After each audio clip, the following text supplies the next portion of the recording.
नमस्कार विद्यार्थी मित्रांनो, स्कॉलरशिप आणि बरंच काही या आपल्या यूट्यूब चॅनलमध्ये तुम्हा सर्वांचं पुन्हा एकदा मनापासून स्वागत. आज आपण इयत्ता 4थीसाठी इंग्रजी आणि बुद्धिमत्तेची जी प्रश्नसंचामधली प्रश्नपत्रिका आहे, प्रश्नपत्रिका क्रमांक 1 तर ही मी सोडून दाखवणार आहे. ही प्रश्नपत्रिका सोडवत असताना तुम्हाला बुद्धिमत्तेसाठी तसेच इंग्रजीसाठी खूप चांगल्या अशा ट्रिक्स मिळतील, जेणेकरून तुमची जे क्वेश्चन पेपर आहे तो अगदी पटकन आणि व्यवस्थित सोडून होईल. चला तर मग व्हिडिओला सुरुवात करूया. याआधी आपण गणित आणि मराठीची एक प्रश्नपत्रिका 10व्या नंबरची सोडून दाखवलेली आहे, तर ती जर पाहिली नसेल तर तीही नक्कीच पहा. तर पहा, मराठीप्रमाणेच इंग्रजीचे तुम्हाला 25 प्रश्न असतात, ते 50 मार्कांसाठी, आणि बुद्धिमत्तेचे 50 प्रश्न असतात 100 मार्कांसाठी. तर पहा, आपण इंग्रजीचं सोडवायला सुरुवात करूया. आता याला कच्च्या कामाची काही गरज नाही. इंग्रजीचे प्रश्न व्यवस्थित सोडवण्यासाठी तुम्हाला मराठीप्रमाणे शब्दसंपत्ती पाठ असली पाहिजे आणि वेगवेगळ्या प्रश्नांचा सराव असला पाहिजे. पहा, प्रश्न पहिला, what is the plural form of donkey? Plural म्हणजे अनेक वचन. अनेक वचन काय होतं? डॉंकीचं डॉंकीज. कुठे आहे? पर्याय क्रमांक 3, फक्त एस लावायचा आहे. यानंतर, which of the following is a permission? Permission कोणती आहे? परमिशन म्हटलं की दोन शब्द लक्षात ठेवायचे, मे आय किंवा कॅन आय. तर इथे मे आय किंवा कॅन आय दिसते का? कॅन आय दिसते. पप्पा can I play with Sonu, म्हणजे पर्याय क्रमांक 1 हे आहे तुमचं उत्तर. Which punctuation mark will be use in the given sentence? कोणतं विरामचिन्ह वापरलं पाहिजे? मे आय कम इन सर. आता पहा, may I come in sir question विचारलेलं आहे, म्हणजे आपल्याला क्वेश्चन मार्क हवा आहे. तर इथे क्वेश्चन मार्क कुठे दिसते? पहा, इथे दिसतोय आपल्याला कॉमा अँड क्वेश्चन मार्क, म्हणजे तुमचं उत्तर आहे पर्याय क्रमांक 3. मराठीप्रमाणेच इंग्रजीचे प्रश्नसुद्धा पटापट वाचायचे आहेत, पटापट सोडवायचे आहेत. आता आपल्याला जरी असं कंसामध्ये मराठीत दिलेलं असलं तरी आपण इयत्ता 4थीत आहोत, त्याच्यामुळे इंग्रजी वाचायची सवय लावून घ्या, म्हणजे वेगवेगळ्या प्रश्नाचे अर्थ तुम्हाला समजतात. Which of the following is not the rhyming word? Rhyming word कोणता नाही आहे? शूड, वूड, कुड आणि बोल्ड. बोल्ड वेगळं आहे. पर्याय क्रमांक 3 हे आहे तुमचं उत्तर. उत्तर मिळालं की उत्तरपत्रिका जी आहे त्याच्यावर लगेच बोट ठेवून व्यवस्थित त्याच क्रमांकाचा गोल तुम्ही रंगवायचा आहे. पुढे पहा, विच ऑफ द, हे झालं, which of the following is a pair of opposite words? Opposite word, विरुद्धार्थी शब्दाची कोणती पेअर आहे? सॉफ्ट म्हणजे मऊ, त्याच्या विरुद्ध हॉट होतो का? गरम नाही. हार्ड म्हणजे कठीण, त्याच्या विरुद्ध एंड म्हणजे शेवट होतो का? नाही. लाईट ब्राईट हे यमक जुळणार आहे. लाईट म्हणजे हलका, ब्राईट म्हणजे तेजस्वी, वेट म्हणजे ओला आणि ड्राय म्हणजे कोरडा. मग योग्य जोडी कोणती आहे? पर्याय क्रमांक 4. यानंतर, look at the picture and say where is the cat. कुठे आहे? टेबलवर आहे, म्हणजे ऑन द टेबल. पर्याय क्रमांक 3. आता पहा, which letter will you put in place of star to get 2 meaningful words? आता पहा, DRESS ड्रेस, आणि हे काय होतं? क्रश, म्हणजे एस पाहिजे तिथे. पर्याय क्रमांक 3.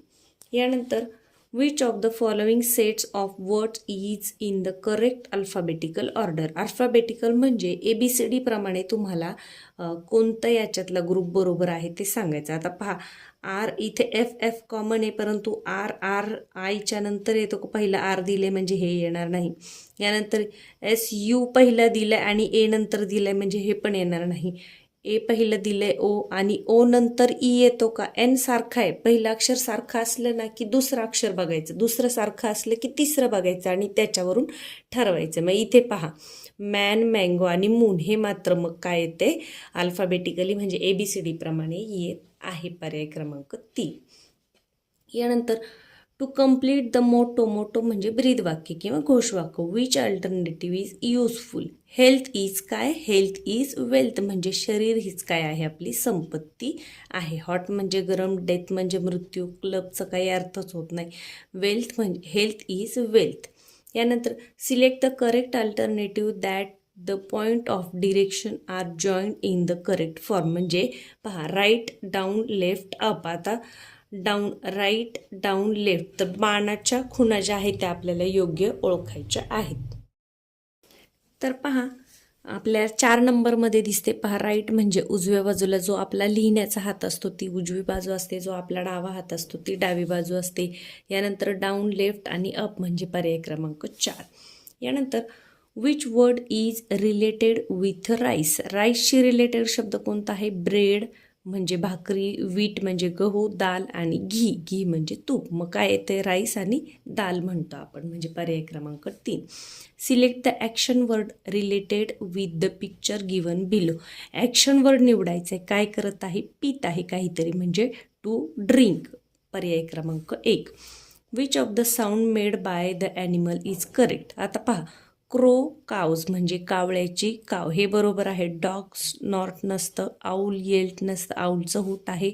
हेंचं क्लक आहे, तिथं क्वॅक नसतं, हे बदकाचा आवाज आहे, म्हणजे पहिली जोडी बरोबर आहे. प्राण्यांचे आवाज, प्राण्यांची घरं, प्राण्यांच्या पिल्लांना काय म्हणतात आणि त्यांचं राहण्याचं ठिकाण हे तुम्हाला माहीत असलं पाहिजे. यानंतर see the picture and find its name from the following alternative. अगदी सोपं आहे. काय दिसतंय आपल्याला? रॅबिट. कुठे आहे? पर्याय क्रमांक 3. यानंतर आपला पॅसेज दिलेला आहे. Which award had been given to Vijay Bhatkar from Indian government. कोणता अवॉर्ड मिळालाय पहा? तर पहा, पद्मश्री अँड पद्मभूषण. कुठे आहे? पद्मश्री आणि पद्मभूषण, म्हणजे ए आणि बी कुठे आहे? पर्याय क्रमांक 4. Both A and B correct. Both म्हणजे दोन्ही. Which book is written by Vijay Bhatkar. कोणतं पुस्तक लिहिले? आता बुक पहा. He wrote the book of method and tools for applied artificial intelligence. कुठे आहे पहा? Method and tools, option number 3. यानंतर when did the Vijay Bhatkar complete his education. केव्हा पूर्ण केले पहा education? Completed his education in 1972. 1972 कुठे आहे? पर्याय क्रमांक 1. यानंतर which body part is useful to walk. चालण्यासाठी कशाचा उपयोग होतो? स्टमक म्हणजे पोट, हँड म्हणजे हात, लेग म्हणजे पाय, नोज म्हणजे नाक. तर चालण्यासाठी काय? पर्याय क्रमांक 3 लेग.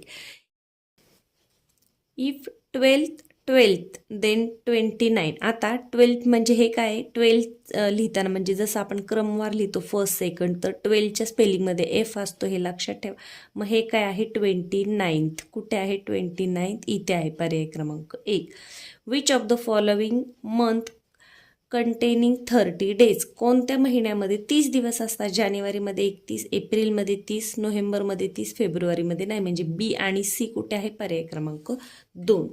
यानंतर choose the correct alternative to complete the following dialogue. संभाषण पूर्ण करायचे. Hi, how are you. मग आपण काय म्हणतो? I am fine. कुठे आहे? पर्याय क्रमांक 3. इंग्रजीचा पेपर हा अगदी सोपा असतो, फक्त तुमचे शब्द चांगले असले पाहिजेत. यानंतर fill in the blank with correct article. Ganga river is the largest river in India. तुम्हाला माहिती आहे, नदीचं नाव असेल तर त्याच्या अगोदर काय लागतं? The Ganga river is the largest river in India. यानंतर प्रश्न क्रमांक 23 पहा. Which of the following is not adverb. Adverb म्हणजे क्रियाविशेषण कोणतं नाही जे क्रियेचं वर्णन करतं. फास्टली वर्णन आहे, क्लिअरली, लाऊडली, ब्रिंजल. आता क्लिअरली स्पष्टपणे, लाऊडली मोठ्याने, ब्रिंजल म्हणजे काय? वांगे.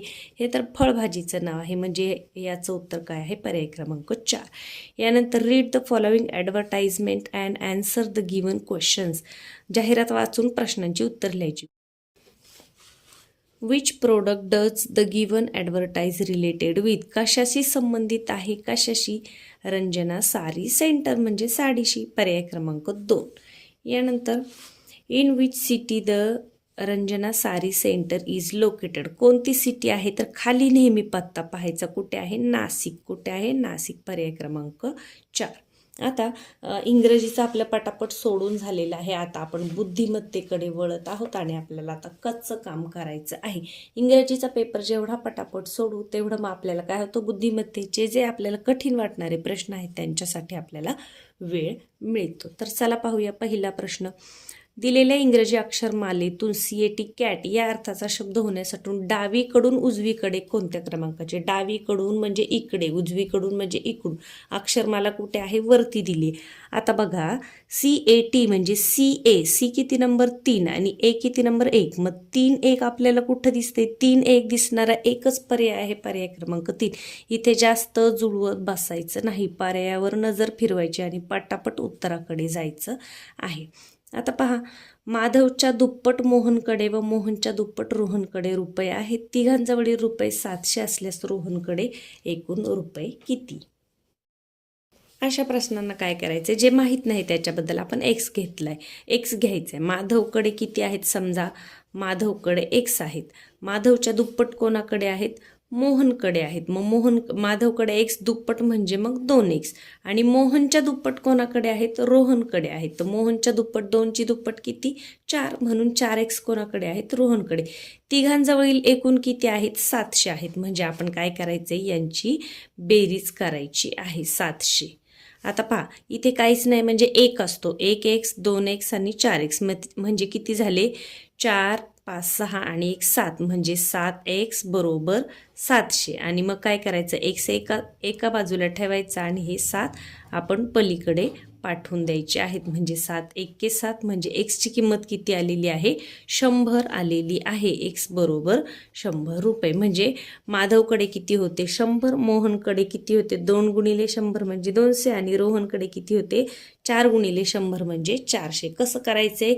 जे माहीत नाही त्याला एक्स मानायचा. मोहनकडे दुप्पट आहेत म्हणून 2x केले. मोहनच्या दुप्पट रोहनकडे आहेत म्हणून 2चे दुप्पट 4x केले. आणि तिघांची बेरीज दिली आहे म्हणून आपण इथे बेरीज केलेली आहे. इथे काहीच नाही म्हणजे 1 आहे. 1x 2x 4x किती झाले? 7x. मग 7x म्हणजे 700. तर 1x म्हणजे किती? 100. म्हणून रोहनकडे किती आहेत? तर 400 रुपये आहे. कुठे आहे? पर्याय क्रमांक 3 हे आहे तुमचं उत्तर. यानंतर सन 2010 या वर्षात 1 ऑक्टोबर रोजी शुक्रवार असल्यास त्याच महिन्यात तिसरा सोमवार किती तारखेस येईल? आता कॅलेंडरवर आधारित गणित आहे. 2010 म्हणजे हे साधं वर्ष आहे. 1 ऑक्टोबरला शुक्रवार आहे. 1 ऑक्टोबरला शुक्रवार आहे. शॉर्टकटमध्ये लिहायचं आहे. पहा, 1 ऑक्टोबरला शुक्रवार आहे आणि आपल्याला विचारले काय की तिसरा सोमवार कधी येईल? मग आपल्याला पहिला सोमवार काढायचा. 1 ऑक्टोबरला शुक्रवार 2 3. पहा, 2ला कोणता येईल? शनिवार येईल. 3ला रविवार येईल. आणि 4 तारखेला कोणता येईल? सोमवार येईल. पहा, 1 ऑक्टोबरला शुक्रवार, 2ला शनिवार, 3ला रविवार, 4ला सोमवार. म्हणजे हा पहिला सोमवार झाला. मग आपल्याला तिसरा सोमवार काढायचा आहे. अधिक 7 करा. 7 आणि 4 किती? हे मी इंग्रजीत लिहिलं. 7 आणि 4 किती? 11. 11 तारखेला दुसरा सोमवार. अधिक 7 करा. 18 झाली. 18 तारखेला तिसरा सोमवार येईल. 18 कुठे आहे? 18 पर्याय क्रमांक 1. कसं केलं बघा, 1 तारखेचा वार दिलाय शुक्रवार. मग मी 2 3 तारखेचा आणि 4 तारखेचा वार काढला. 4 तारखेला येतो सोमवार. हा कोणता सोमवार? पहिला सोमवार. कारण 1 तारखेला शुक्रवार होता. मग येणारा सोमवार पहिला सोमवार. पुढचे वार काढायचेत म्हणून आपण अधिक 7 केलं. कारण आठवडा हा 7 दिवसांचा असतो म्हणून अधिक 7 केलं. 11 तारखेला पण सोमवार येणार. 7 दिवसांनी तोच वार येतो. परत 7 केलं. मग पुढच्या सोमवारी कोणती तारीख येणार आहे? 18 तारीख येणार आहे. पुढचं काढायचं असेल अधिक 7 करा. मागची तारीख काढायची असेल तर फक्त वजा 7 करायचं आहे. इतकं सोपं होतं हे. पर्याय क्रमांक 1. आता पहा, कोंबडीला चिमणी म्हटले, चिमणीला कावळा, कावळ्याला शहामृग, शहामृगाला पोपट, पोपटाला मोर म्हटले तर सर्वात वेगवान धावणारा पक्षी कोणता? आता सर्वात वेगवान धावतो कोण? तर शहामृग धावतो. परंतु शहामृगाला काय म्हटले? पोपट म्हटले. म्हणून आपण काय लिहिणार इथे? आपलं उत्तर पर्याय क्रमांक 4. यानंतर 30 ते 34 साठी पहा, गटाशी जुळणारे पद ओळखायचे. पाक्षिक, साप्ताहिक, वार्षिक आणि काय येईल? मासिक म्हणजे महिन्याने प्रसिद्ध होणारे. पर्याय क्रमांक 4. यानंतर पहा, 503 404 440. आता इथं काय केले पहा, इथे वर्गसंख्या घनसंख्या सम विषम आपल्याला काही दिसतंय का? परंतु तसं काही दिसत नाही. 5 आणि 3 8, 4 आणि 4 8, 4 आणि 4 8 म्हणजे अंकांची बेरीज 8 आली पाहिजे. मग इथे कुठे येते अंकांची बेरीज? पहा, 8 0 0 म्हणजे 8. म्हणून याचं उत्तर काय आहे? पर्याय क्रमांक 1. यानंतर आता पहा, वरती गोल, खाली गोल, साईडला. आता या बाजूला हवा आहे. मग कुठे आहे तसं? पर्याय क्रमांक 4 मध्ये. बुद्धिमत्तेचे काही प्रश्न खूप सोपे असतात, पटापट सोडून होतात. रजनी, निशा, रात्र म्हणजे रात्रीचे समानार्थी शब्द आहेत. मग यातला कोणता येणार आहे? यामिनी येणार आहे. आता पहा, इकडे काटकोन, इकडे काटकोन, खाली. मग या बाजूला काटकोन कुठे दिसतोय आपल्याला? पर्याय क्रमांक 3. पुढे खालील वाक्यांचा योग्य क्रम असलेला पर्याय शोधा. खूप पाऊस पडला, नदीला पूर आला, नदीकाठची घरे वाहून गेली, आकाशात काळे ढग जमा झाले. चौथं वाक्य पहिलं पाहिजे. कुठे आहे? दोनच पर्यायात आहे. पहा, आकाशात काळे ढग जमा झाले आणि खूप पाऊस पडला म्हणजे 4 नंतर 1 कुठे दिसते? 4 नंतर 1 दोन्ही ठिकाणी आहे. नंतर काय? 4 1 नदीला पूर आला, 2 पाहिजे. 4 1 2 म्हणजे पर्याय क्रमांक 2 हे आहे आपलं उत्तर. आमची सहल औरंगाबादमधील वेरूळ येथे गेली. या वाक्यात 3 अक्षरी शब्दांची संख्या किती? पहा, 1 2 3 आणि 4.